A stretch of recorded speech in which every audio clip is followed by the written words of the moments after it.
জাতীয় নির্বাচনে মাঠ প্রশাসন পক্ষপাতমূলক আচরণ করতে পারবে না। যে কোনো মূল্যে নির্বাচন হতে হবে সুষ্ঠু, ডিসিদের এমন বার্তা দেবে নির্বাচন কমিশন। ইসি সচিবালয়ে একথা বলেন নির্বাচন কমিশনার আনোয়ারুল ইসলাম সরকার। তিনি আরও জানান, সংসদীয় আসনের সীমানা নির্ধারণের আইন সংশোধনের উদ্যোগ নেওয়া হচ্ছে। শুরু হয়েছে জেলা প্রশাসক সম্মেলন। ত্রয়োদশ সংসদ নির্বাচনকে সামনে রেখে এর একটি অধিবেশনে থাকছে নির্বাচন কমিশন। সাধারণত নির্বাচনের আগে মাঠ পর্যায়ের কর্মকর্তাদের সঙ্গে বৈঠক করে ইসি। এবারই প্রথম ডিসি সম্মেলনে আমন্ত্রণ জানানো হয়েছে। নির্বাচন কমিশনার আনোয়ারুল ইসলাম সরকার জানান, জাতীয় নির্বাচনে জেলা প্রশাসকদের নিরপেক্ষ দায়িত্ব পালনের নির্দেশ দেওয়া হবে। এই নির্বাচন কমিশনার বলেন, একটা উত্তম নির্বাচন করতে চাচ্ছি আমরা, যে কোনো মূল্যে এটি করতে হবে। এই মেসেজটি আমরা দেওয়ার চেষ্টা করব।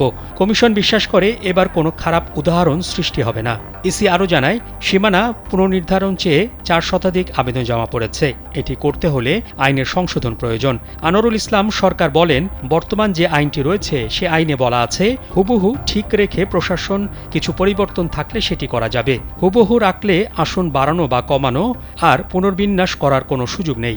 সেক্ষেত্রে এই ক্লজটুকু যদি পরিবর্তন হয় তাহলে নির্বাচন কমিশন এই বিষয়টি চিন্তা করবে এবং কাজ করবে।